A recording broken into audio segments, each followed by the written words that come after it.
Hi TikTok, today I'm going to talk to you about an other of my NPCs from my D&D / Final Fantasy XIV game.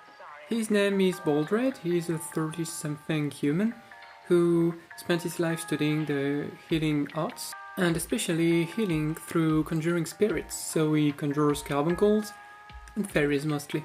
He was a gifted kid. He summoned his first spirit at like 6. His mother was in the army. She joined the Crystarium army less than a decade after the creation of Crystarium by the Exarch, and his father is a scholar. Well, has been since birth.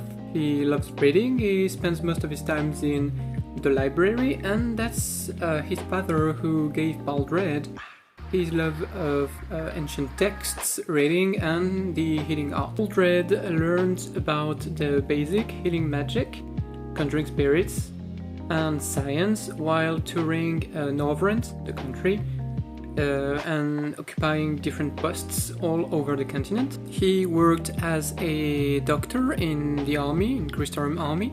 After that, he worked as a traveling healer, braving the dangers that were the Sin Eaters outside the cities, well, the walls of the cities. He also worked in Morsuk for a while for the mods and the merchants. And finally, he also worked a few years in the slums of Ulmo. While he was living in the slums, he would procure ingredients in the city. He would buy them in the city because you couldn't find them in the slums.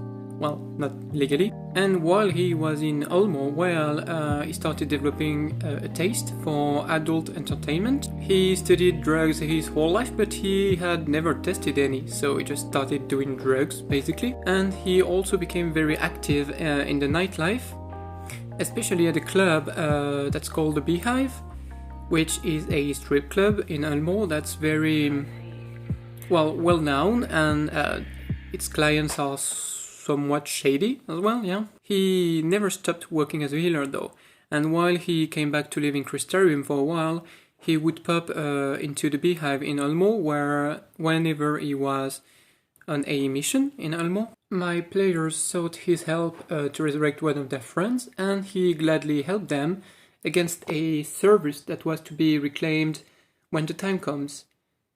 Also, he speaks with this like Italian Arabic accent. I mean, I wasn't in great shape when I was DMing him. I was just started using the voice that came to mind, and he has a weird accent, but yeah, you stick to it. That's really fun. You should stick to your accents, yeah.